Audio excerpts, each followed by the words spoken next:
On the afternoon of June 12, 1983, two men in dark suits appeared at the staff entrance of Disneyland's Tomorrowland, flashing credentials that identified them as FBI special agents.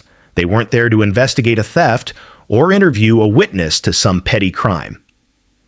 They were there because of a maintenance report filed 3 days earlier by a 28-year-old Autopia ride operator named Dennis Kozlowski, a report about suspicious mechanical modifications he'd discovered in one of the park's diesel-powered attraction vehicles.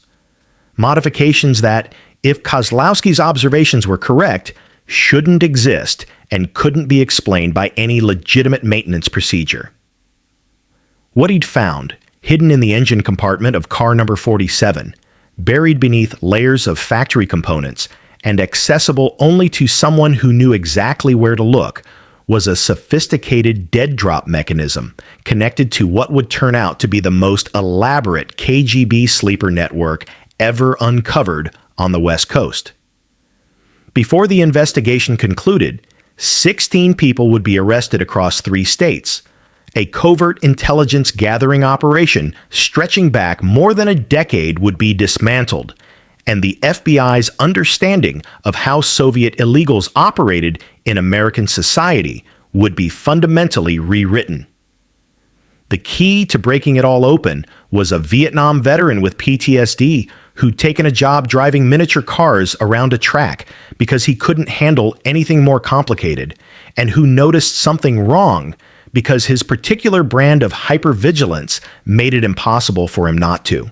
Dennis Kozlowski clocked in at 6:47 a.m. on most mornings, 13 minutes before his shift officially started, because arriving exactly on time made him feel like he was already behind. The employee entrance to Disneyland's Tomorrowland sat at the eastern edge of the park, accessible through a service road that wound behind the berm, separating Walt Disney's vision of the future from the mundane reality of Anaheim, California. It was a Thursday morning in early June 1983, and the air already carried the dry heat that would settle over Orange County by noon, mixing with the faint chemical sweetness of churros frying in the commissary and the particular smell of asphalt baking under a sun that hadn't yet cleared the horizon. Dennis was 28 years old, though people who didn't know him often guessed older. His face carried a weathered quality that had nothing to do with sun exposure and everything to do with a kind of exhaustion that sleep never quite fixed. He stood 5 feet 10 inches tall, lean in the way men get when they forget to eat regularly. With dark hair, he kept military short because longer hair touched his collar, and the sensation bothered him in ways he couldn't articulate. He wore the standard Autopia operator uniform, blue slacks and a white short-sleeved shirt with a name tag that read Dennis in that particular Disney font that was supposed to evoke friendliness and wonder. The uniform was always clean, always pressed, because maintaining order in controllable things helped manage the chaos in things he couldn't control. 6 years earlier, Dennis had been a combat engineer with the 1st Infantry Division in Vietnam, stationed primarily in the Central Highlands, where his job involved detecting and disarming explosive devices, clearing roads, and rebuilding bridges that enemy forces destroyed as quickly as American forces could reconstruct them. He'd been good at it, had won a Bronze Star for actions near An Khê that he never talked about, and a Purple Heart for shrapnel wounds that had healed into a constellation of scars across his left shoulder and back. He'd returned to the United States in March 1977, landing at Travis Air Force Base in Northern California with a duffel bag and a diagnosis of post-traumatic stress disorder that the VA doctors explained would improve with time and therapy and medication that made him feel like he was thinking through wet concrete. The reintegration hadn't gone the way the pamphlet suggested it would. Dennis had tried college on the GI Bill, enrolled at Cal State Fullerton to study mechanical engineering, but the classroom crowds and the unpredictable social dynamics and the sudden sounds of backfiring cars sent him spiraling into panic attacks that left him shaking in bathroom stalls. He'd worked construction for a while, But the foreman kept schedules that changed without warning and expected him to work alongside crews of men whose conversations he couldn't follow and whose casual approach to safety protocols made him want to scream. He'd lasted 4 months before walking off a job site and not coming back. The job at Disneyland had come through a friend of his father's who knew someone in park operations, and it had seemed, when Dennis accepted it in September 1981, like a kind of surrender.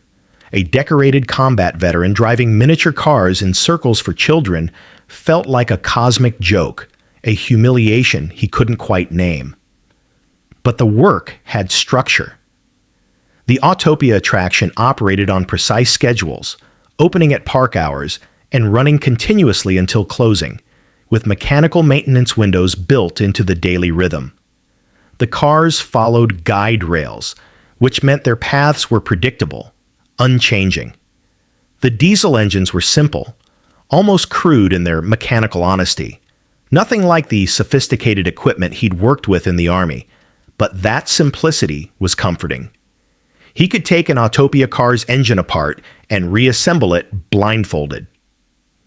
The attraction itself occupied a sprawling section of Tomorrowland, a miniature highway system complete with tunnels, bridges, and landscape sections designed to evoke futuristic travel. 37 Mark 7 Autopia cars, each one painted in bright primary colors, each one numbered and logged in maintenance records Dennis had memorized within his first month. The cars were designed for children, small enough that adult riders had to fold themselves into the cramped cockpits, powered by single-cylinder diesel engines that produced more noise than speed. They ran on a track with a center guide rail that prevented drivers from steering off course, though the steering wheels moved freely enough to give the illusion of control. Dennis worked the morning shift, which meant he arrived before the park opened to perform pre-operational checks, inspecting each car for mechanical issues, fuel levels, tire pressure, and the dozens of small details that kept the attraction running safely. The other operators thought he was obsessive about it, spending 45 minutes checking systems that most of them cleared in 15. They weren't wrong, but they didn't understand that the checking wasn't really about the cars. It was about the rhythm of inspection, the methodical progression through a checklist that existed outside of time and emotion, a space where his hands knew what to do and his mind could quiet itself. The hypervigilance that made civilian life difficult made him exceptional at spotting mechanical problems. He noticed when a fuel line showed wear patterns that suggested it would fail in another week. He heard the subtle change in engine tone that indicated a carburetor adjustment was needed. He felt vibrations through the steering column that meant a wheel bearing was beginning to degrade. The other mechanics had learned to trust his assessments, even when they couldn't immediately verify what he was reporting. Dennis saw things they missed, patterns and anomalies that registered in his awareness like tripwires. It was both a survival mechanism and a curse. In Vietnam, noticing the disturbed earth that indicated a buried mine, or the unnatural arrangement of vegetation that concealed a booby trap, meant staying alive. In Anaheim, noticing every inconsistency, every deviation from expected patterns, meant living in a state of perpetual low-level anxiety that the VA psychiatrist called hyperarousal, and that Dennis experienced as an inability to ever fully relax. He noticed when the park's background music skipped, when trash cans were placed 3 feet from their usual positions, when cast members deviated from their scripted greetings. His brain cataloged everything, filed it all away, compared it against patterns, and flagged discrepancies. Most of the time, the discrepancies meant nothing. A car left in a different parking spot than usual. A maintenance schedule shifted by 30 minutes. A tool returned to the wrong drawer in the workshop. Nothing. Just the normal chaos of a theme park employing thousands of people across hundreds of overlapping systems. But Dennis's mind couldn't distinguish between meaningful anomalies and meaningless ones until he'd investigated. And the investigating itself became compulsive. A ritual he couldn't stop performing even when he understood it was exhausting him. His coworkers had mostly stopped trying to understand him. They were friendly in the distant way people are, with someone they recognize as fundamentally different, offering casual greetings and work-related small talk, but never invitations to the after-shift gatherings at the bar on Harbor Boulevard. Dennis didn't mind. Social interaction required energy he didn't have, demanded a kind of performance he couldn't sustain. He preferred the company of the machines, the honest simplicity of mechanical systems that behaved according to physical laws and revealed their problems through observable symptoms. He'd been working the Autopia attraction for nearly 2 years by June 1983, long enough that the routine had worn smooth grooves into his days, long enough that he knew every car's individual quirks and eccentricities. Car 12 pulled slightly left. Car 23 burned oil. Car 31's horn stuck if you pressed it too hard. And Car 47, painted a bright yellow that had faded slightly in the California sun, had always run perfectly, mechanically sound, no issues ever logged in its maintenance history. Until the morning, Dennis noticed something that didn't fit the pattern, something that shouldn't exist, and the careful structure he'd built around his life began to crack open to reveal something far larger and darker than miniature cars running in circles beneath the manufactured optimism of a theme park sky. The sun hadn't fully risen when Dennis began the morning inspection on June 9th, 1983, moving through the Autopia garage with the methodical precision of a man performing a religious ritual. The garage occupied a large corrugated metal building behind Tomorrowland's public facades, a utilitarian space that smelled of diesel fuel, motor oil, and the particular chemical sweetness of industrial cleaning solvents. Fluorescent lights hummed overhead, casting everything in a flat, shadowless illumination that made the brightly colored cars look garish and artificial. 23 cars sat in their designated parking spots, arranged in 3 rows, each one waiting for its pre-operational check. Dennis worked alone during these early hours, which was how he preferred it. The other mechanics and operators wouldn't arrive until 7:30, giving him 90 minutes of solitary focus. He moved from car to car with a clipboard and a rolling toolbox, checking fluid levels, testing ignition systems, examining brake assemblies, running his hands along fuel lines and electrical connections with the practiced touch of someone reading Braille. His fingers knew what normal felt like, could detect variations measured in millimeters or degrees of temperature, or the subtle difference between a bolt tightened to specification and one that had worked slightly loose. Car 47 was parked in the second row, 5th position from the left. Dennis approached it with no particular expectation, no premonition that this vehicle would be different from the previous 22 he'd already cleared.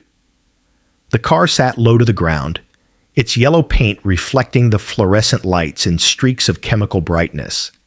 He crouched beside the driver's side, his knees protesting slightly, and began the visual inspection of the undercarriage that he performed on every vehicle every morning, despite the fact that undercarriage damage was rare and usually obvious. The guide rail that ran down the center of the Autopia track engaged with a wheel assembly mounted beneath each car's center line, a simple mechanical system that kept vehicles on course while allowing the steering wheel to move freely.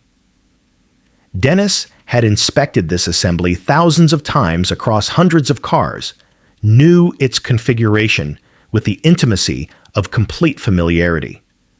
The guide wheel should show even wear patterns, symmetrical contact points where it engaged with the rail during operation.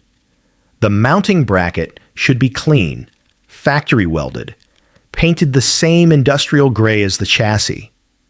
What Dennis saw instead made him stop breathing for a moment, his mind struggling to process information that contradicted his expectations. The wear pattern on the guide wheel was wrong, asymmetrical in a way that suggested something had been obstructing its normal rotation. He leaned closer, his face inches from the undercarriage, close enough to smell the oil and road dust accumulated on the metal surfaces. The mounting bracket showed tool marks, fresh scratches in the paint that indicated recent removal and reinstallation. And there, just visible at the edge of the bracket where it met the chassis, was a seam that shouldn't exist, a line too straight and too precise to be a crack or a manufacturing defect. Dennis pulled himself fully under the car, lying on his back on the concrete floor, his toolbox within reach. The fluorescent lights created harsh shadows in the mechanical spaces.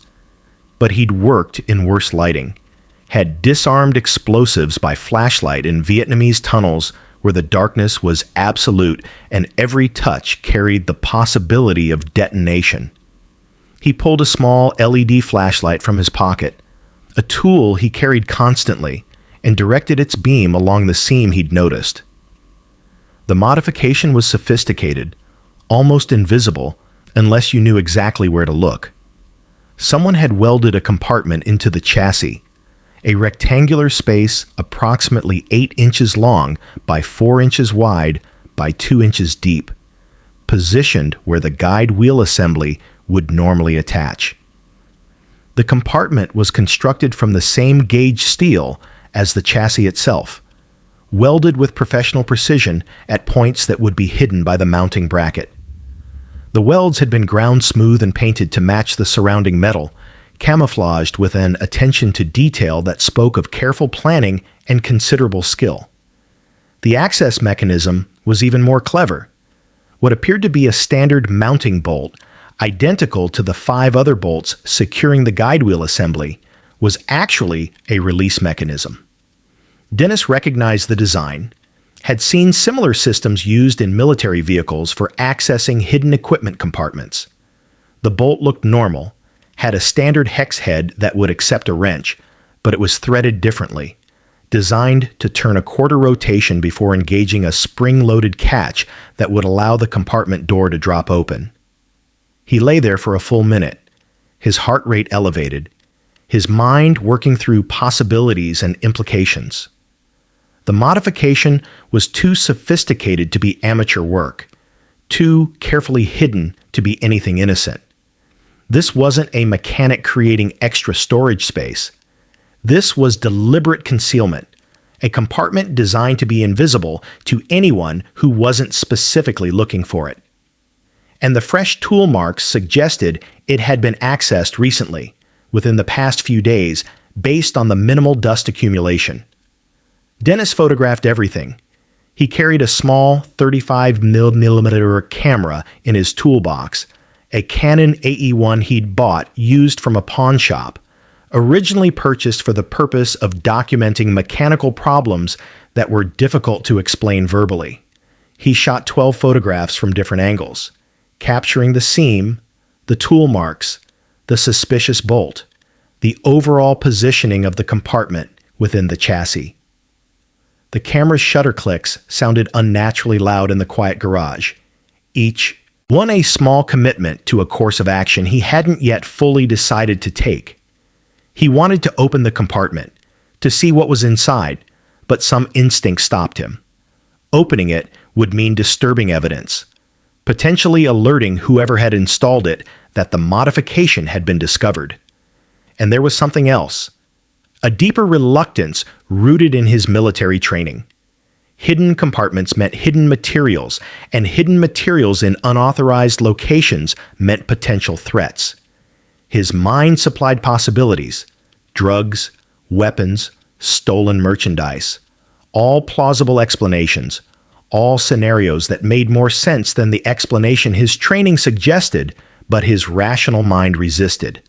Espionage, dead drops, covert communications. The thought seemed absurd, even as it formed.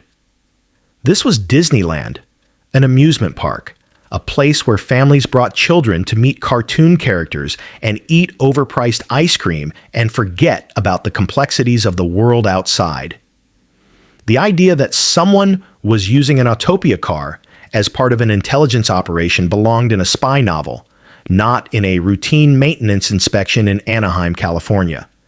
But Dennis's experience had taught him that absurdity wasn't evidence against truth, that the most effective concealment often relied on hiding things in places too obvious or too innocent to draw suspicion. Vietnam had been full of lessons about assumptions and complacency, about the fatal mistake of deciding something couldn't be true because it seemed implausible. He'd learned to trust observable evidence over comfortable conclusions, to take anomalies seriously even when they disrupted the preferred narrative. He spent another 20 minutes examining the rest of Car 47, checking every system, looking for other modifications or irregularities. He found nothing else unusual. The engine was standard, the fuel system unmodified, the electrical components factory original. Only the hidden compartment beneath the chassis represented a deviation from specification, a single point of wrongness in an otherwise normal vehicle. By the time he emerged from under the car, other employees had started arriving. He could hear voices in the distance, the sound of the park beginning its daily awakening. Dennis returned Car 47 to its parking spot, marked it as cleared on his inspection sheet, and continued through the remaining vehicles in the lineup. He finished the pre-operational checks by 8:15, 15 minutes ahead of schedule, his movements automatic while his mind worked through the problem of what to do with what he'd discovered. The obvious answer was to report it immediately, to tell his supervisor about the modification and let someone else decide how to proceed. But Dennis had learned through hard experience that reporting anomalies without clear explanations often resulted in being dismissed as paranoid or overly cautious, labeled as someone who saw problems where none existed. The VA psychiatrist had used the phrase hypervigilance, like a diagnosis, like a flaw in his perception rather than an adaptive response to environment. If he reported a hidden compartment in an Autopia car and it turned out to be something mundane, if his concern was laughed off or used as evidence of his instability, the consequences would extend beyond embarrassment. But if he didn't report it, if the compartment was being used for something genuinely dangerous or illegal, then his silence would make him complicit in whatever was happening. The weight of that possibility settled onto him with familiar heaviness, the burden of responsibility that never quite left him, the sense that choosing inaction carried its own moral consequences. He spent his lunch break sitting alone in his truck in the employee parking lot. The 12 photographs from the morning developed in his mind with perfect clarity. The camera's film wouldn't be processed until he took it to a developer, but the images were already fixed in his memory, available for examination and analysis. He'd eaten half a sandwich without tasting it, drinking water from a thermos that had gone lukewarm in the heat. By 2 p.m., Dennis had made his decision. He would document everything systematically, would gather sufficient evidence to make a report that couldn't be easily dismissed, and then he would take it through official channels and accept whatever consequences followed. It was the only choice that aligned with what remained of his sense of duty, the only option that didn't require him to ignore what he'd seen and pretend the anomaly didn't exist. He spent the remainder of his shift watching Car 47, noting who drove it during the operational hours, tracking its movements through the attraction cycle. Families climbed into it, children excited, parents patient, all of them completely unaware that they were sitting above a hidden compartment that might contain something far removed from the manufactured innocence surrounding them. The car ran normally, its diesel engine producing the same steady rumble as all the others, giving no outward indication that it was anything other than what it appeared to be. When his shift ended at 4 p.m., Dennis stayed an extra hour, waiting until most of the other employees had left before returning to the garage. He performed another inspection of Car 47, more thorough this time, taking additional photographs, making detailed measurements, sketching diagrams in a notebook he carried. The compartment remained closed, its contents unknown, its purpose uncertain. But its existence was undeniable, documented now in multiple formats, evidence that couldn't be rationalized away. The sun was setting as Dennis finally left the park, driving his truck through evening traffic toward the small apartment he rented in Garden Grove, 12 minutes from Disneyland when traffic was light, 40 minutes when it wasn't. The photographs and diagrams sat in a manila folder on the passenger seat beside him, physical proof of something he still didn't fully understand. He would file the report tomorrow morning, would take it to his supervisor and explain what he'd found, and let the institutional machinery decide how to respond. It was the right decision, the responsible decision, the only decision that allowed him to sleep without wondering what he'd chosen to ignore. What Dennis didn't know, couldn't know, as he drove through the ordinary streets of Orange County toward an ordinary evening in an ordinary apartment, was that his discovery would set in motion an investigation that would reach far beyond Disneyland's carefully maintained borders, would expose a network that had been operating in plain sight for more than a decade, and would confirm that his combat-honed instincts about hidden threats and careful concealment were not symptoms of paranoia, but recognition of something genuinely dangerous hiding beneath a surface of calculated innocence. Dennis arrived at the Disneyland Administration Building at 8:45 a.m. on June 10th, carrying the manila folder. He'd requested a meeting with his direct supervisor, Frank Castellano, who managed Tomorrowland attractions and had a reputation for being reasonable and methodical. Dennis explained what he'd found, laying out the photographs on Frank's desk in sequence. He described the wear patterns, the tool marks, the sophisticated construction of the hidden compartment, the release mechanism disguised as a standard bolt. He spoke clearly and precisely, avoiding speculation, sticking to observable facts. The photographs showed everything.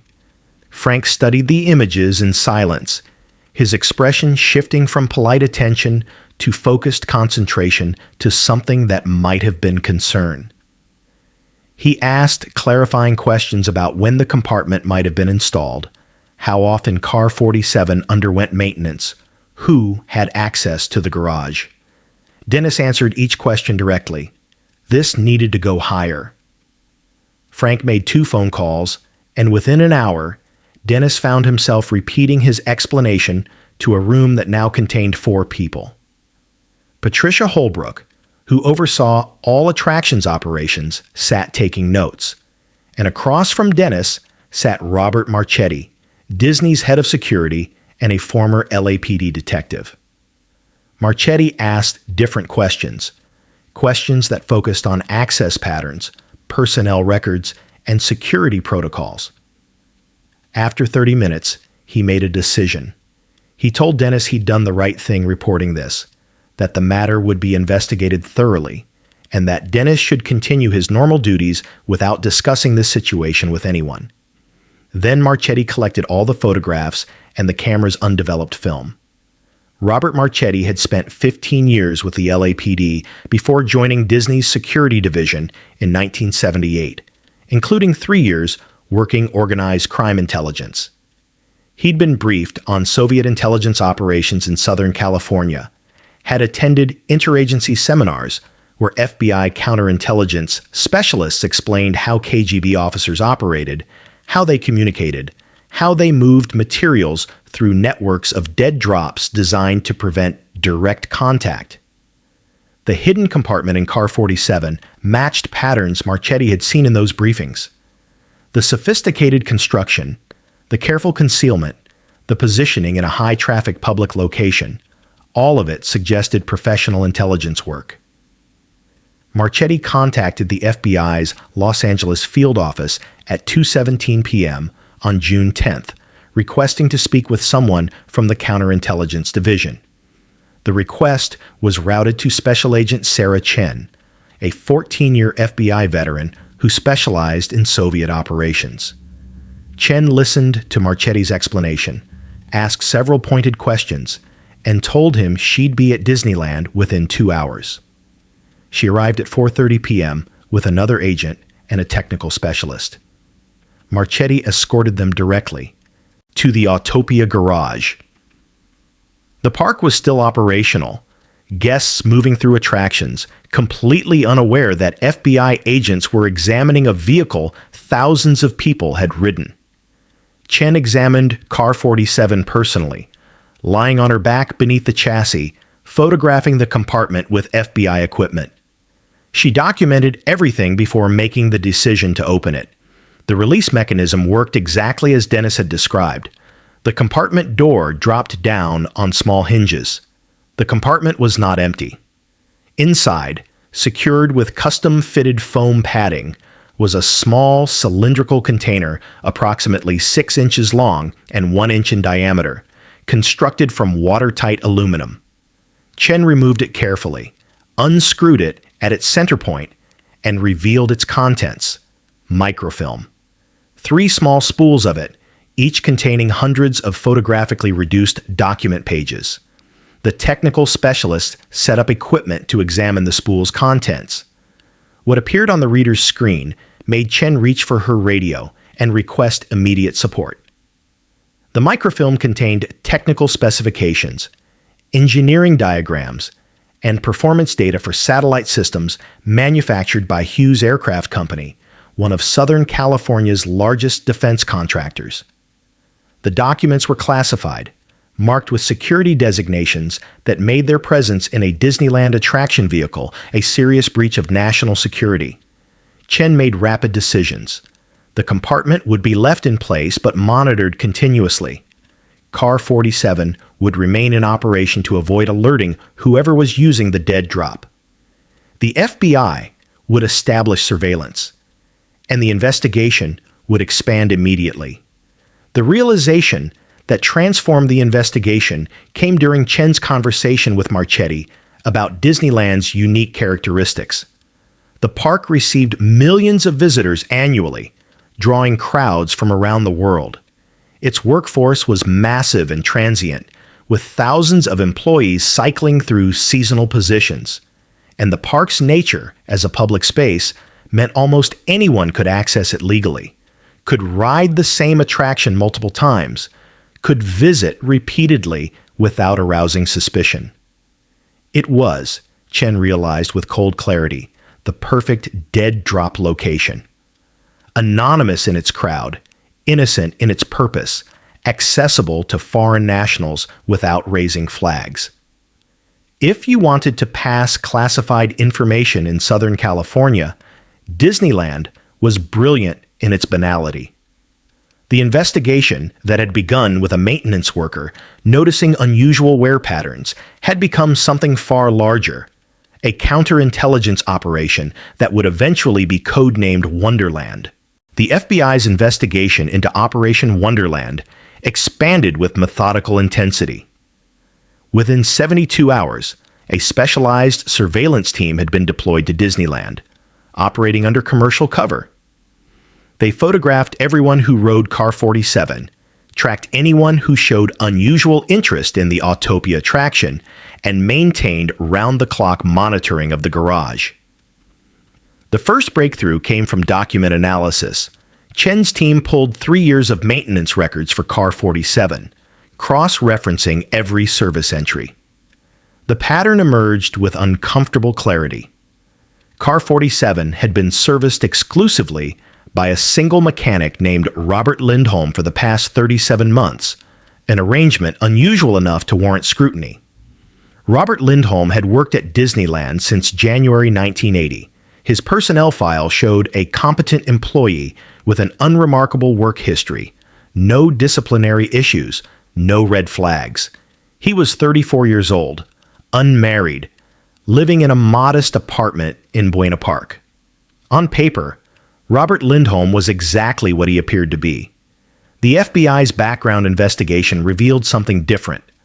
The social security number Lindholm used belonged to a Robert James Lindholm who had been born in Des Moines, Iowa in February 1949, and who had died of pneumonia in August 1949 at 6 months old. It was a classic illegal identity, the kind of deep cover documentation that Soviet intelligence had been using since the 1950s. The real Robert Lindholm had been dead for 34 years. The man working at Disneyland was someone else entirely. The surveillance on Lindholm began on June 15, 1983. He lived alone, drove a 1978 Honda Civic, kept a regular schedule. His life appeared deliberately unremarkable, constructed to avoid attention. But there were anomalies. Lindholm made regular trips to public locations across Southern California that didn't fit any obvious personal purpose. A bowling alley in Glendale on Tuesday evenings, a coin-operated laundromat in Pasadena on Saturday mornings despite having laundry facilities in his apartment complex, a public library in San Diego on the first Sunday of each month. The FBI deployed teams to each location. At each one, Lindholm performed the same basic routine.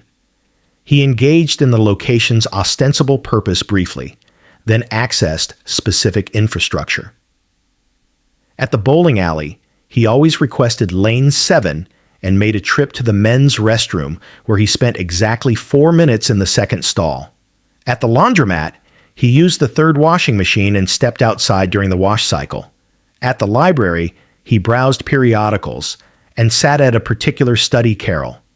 FBI technical teams examined each location after Lindholm's visits. What they found confirmed Chen's darkest assessment. Each location contained a dead drop, sophisticated concealment devices built into infrastructure that appeared completely normal. The bowling alley's bathroom stall had a false panel behind the toilet paper dispenser. The laundromat's exterior wall contained a hollow section of decorative molding. The library's study carrel had a compartment built into its underside. The dead drops were sophisticated, professional installations. Someone had modified these public spaces years earlier, building intelligence infrastructure into the fabric of Southern California's civilian landscape.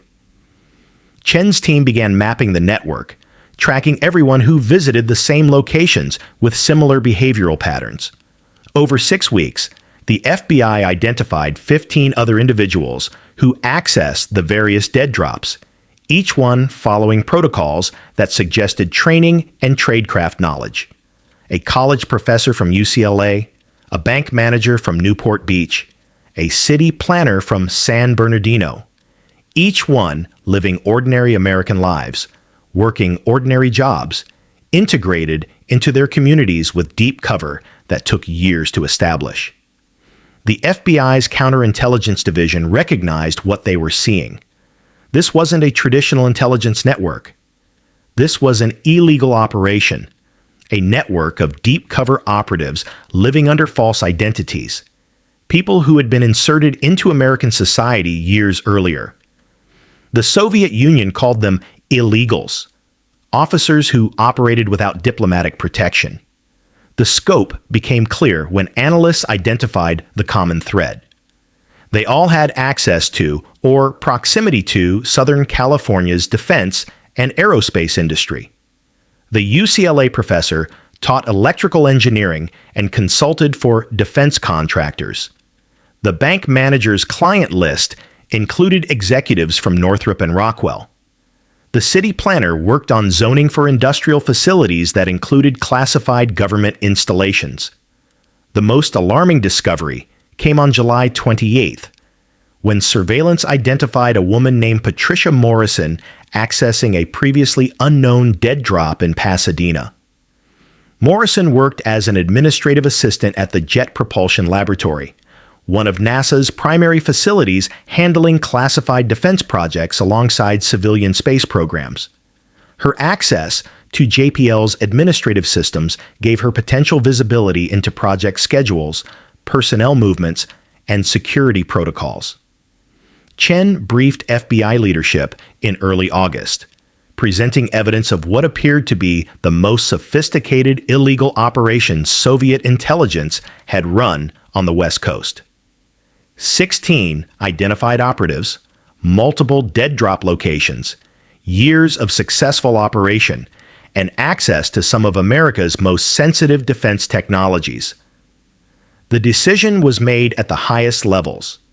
They would move to simultaneous arrests across all identified operatives on August 15, 1983, at 6 a.m., time to catch them at home before work, minimizing risk of flight or evidence destruction.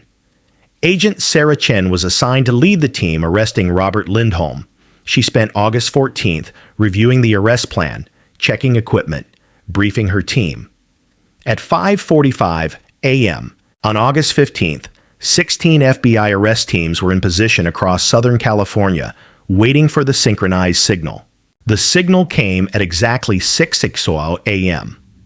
Agent Sarah Chen's team moved on Robert Lindholm's apartment in Buena Park with practiced efficiency. Chen positioned herself at the door while 4 other agents covered secondary exits. The building manager had provided a master key. The knock was loud, authoritative. Chen announced FBI presence, counted to 5, then used the key. Lindholm emerged from the bedroom wearing sweatpants and a t-shirt, his expression showing confusion, transitioning to recognition, and then resignation. He didn't resist. He simply stood and raised his hand slightly. Chen read him his rights while other agents secured the apartment. Lindholm said nothing, exercising his right to remain silent with the discipline of someone trained for exactly this scenario. He was handcuffed and transported to the Los Angeles field office while the forensic team dismantled his American life piece by piece. Across Southern California, similar scenes played out. The UCLA professor attempted to destroy documents. The bank manager cooperated immediately. Patricia Morrison from JPL sat crying while agents photographed her apartment and collected evidence. The suspected controller, the man FBI surveillance had identified as Thomas Brennan, wasn't at the motel room they'd tracked him to. The room showed signs of recent occupancy, but had been cleaned out. Either Brennan had detected surveillance or had been following a protocol requiring regular location changes. An immediate alert went out to airports and border crossings, but the FBI's assumption was that he'd already fled. By noon on August 15th, 15 of 16 identified operatives were in federal custody. The 16th remained at large, subject of a nationwide manhunt. The recovered materials painted a comprehensive picture. Cipher pads for encoding messages, all using known Soviet intelligence protocols. Microfilm equipment including cameras and developing supplies. Radio receivers modified to track number station broadcasts. And in multiple residences, false identity documents, Soviet currency, and materials confirming these were trained intelligence officers operating under deep cover. The most significant discovery came from Lindholm's apartment. Hidden in a false bottom of his bedroom closet, agents found a waterproof container holding a Soviet passport in the name Yuri Volkov, military identification showing service in the GRU, Soviet military intelligence, and instructions written in Russian detailing dead drop protocols. The passport photograph matched Lindholm's face. Robert Lindholm didn't exist. The man they'd arrested was Yuri Volkov, a Soviet intelligence officer who'd assumed an American identity before 1980. Forensic analysis revealed similar patterns across all 15 residences. Every arrested operative had hidden identity documents proving their true nationalities. 10 were Soviet citizens, 3 were East German, 2 were Czech. All had been trained by Soviet bloc intelligence services. All had entered the United States using sophisticated false documentation. The counterintelligence community's assessment characterized Operation Wonderland as one of the most patient and sophisticated illegal operations Soviet intelligence had run on American soil. The network had been established over years, with operatives inserted individually and positioned to appear completely unconnected. The dead drop system had operated successfully for at least 3 years before Dennis Kozlowski noticed the modification to Car 47. The criminal proceedings began in September 1983, with federal prosecutors charging each defendant with multiple counts of espionage. The evidence was overwhelming. Several defense attorneys attempted to negotiate plea bargains, but the Justice Department maintained a hard line. These were trained intelligence officers caught engaged in active espionage. The government sought maximum sentences. The trials proceeded through fall and winter. Yuri Volkov was tried in November alongside 3 other defendants. The prosecution presented cipher materials, false identity documents, recovered intelligence, and FBI testimony. Volkov's defense attorney attempted to argue entrapment and illegal search, but the judge ruled the FBI had obtained proper warrants and conducted the investigation within legal boundaries. The jury deliberated for 6 hours before returning guilty verdicts on all counts. Volkov received 35 years in federal prison. Other defendants received sentences ranging from 20 to 30 years. By March 1984, all 15 arrested operatives had been convicted and sentenced. 2 of the convicted operatives were eventually included in prisoner exchanges negotiated during the latter years of the Cold War, returned to the Soviet Union in 1987 and 1989. The others served their sentences in federal prisons. Thomas Brennan, the suspected controller, was never captured. The FBI tracked leads across 3 continents, but the assumption was that he'd made it back to the Soviet Union. His true identity was never confirmed. Dennis Kozlowski's role remained classified for decades. The FBI had determined that protecting his identity served both his safety and the Bureau's interests. He continued working at Disneyland through the trials, reading newspaper accounts that never mentioned his name. Disneyland implemented sweeping security changes. All employees with access to ride maintenance underwent enhanced background checks. Procedures were established for vehicle modifications. The FBI provided security briefings to Disney management about potential espionage threats. The park maintained its public image throughout, with Disney executives successfully keeping the connection between the espionage case and their facility out of most news coverage. The company considered it a reputational victory. Dennis continued working at Disneyland until 1995, when he retired at age 40 with a pension and benefits package that included a quiet acknowledgement from executives who'd learned of his role. He'd never become comfortable with crowds or overcome the hypervigilance that made civilian life exhausting, but he'd found a way to function within structures that accommodated his particular way of processing the world. The FBI formally declassified Dennis's role in Operation Wonderland in 2015, 32 years after the initial discovery. By that time, the Cold War was long over, the Soviet Union had collapsed, and most of the convicted operatives had either been released or had died in custody. Dennis was interviewed by a researcher writing about Cold War counterintelligence, and he spoke publicly for the first time about what he'd found beneath Car 47. He died in 2019 at age 64, having lived long enough to see his story become part of the historical record. His obituary in the Orange County Register mentioned his military service and his long career at Disneyland, but didn't reference Operation Wonderland. Only a handful of people at his memorial service knew that the quiet man who'd spent his life checking miniature cars had once uncovered one of the most sophisticated Soviet intelligence operations in American history.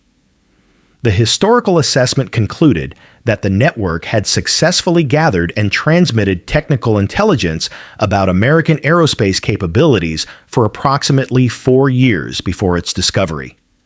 The information compromised wasn't sufficient to shift the strategic balance of the Cold War, but it had given Soviet military planners insights that helped inform their own development programs.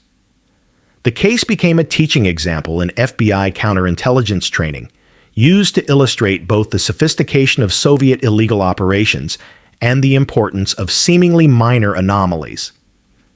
Students at the FBI Academy studied how Dennis Kozlowski's observation of unusual wear patterns had opened an investigation that exposed 16 intelligence officers. Disneyland's Autopia attraction continues operating today, updated and modified numerous times since 1983. The Mark 7 cars that Dennis once maintained have long since been replaced. Car 47 no longer exists in any physical sense, having been retired and scrapped in the normal course of fleet replacement. But its role in history is preserved in FBI case files and in the story of how an amusement park became, however briefly, a battlefield in the shadow war between superpowers.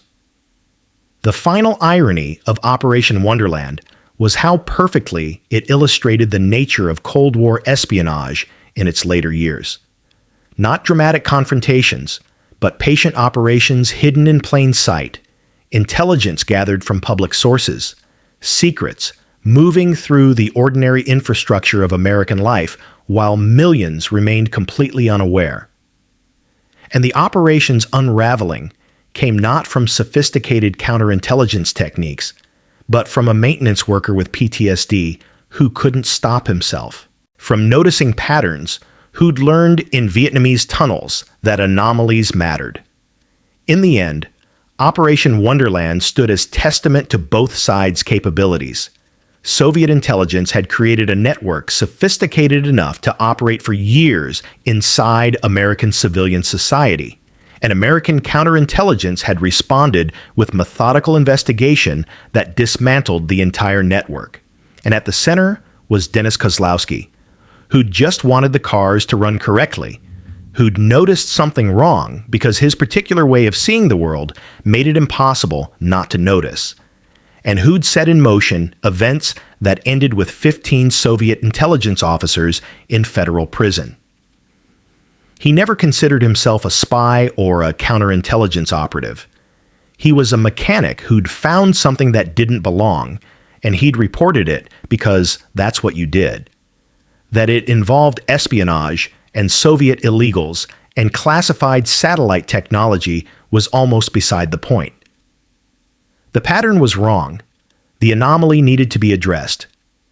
Everything else followed from that simple observation, the way consequences always follow from someone choosing to pay attention when attention was required.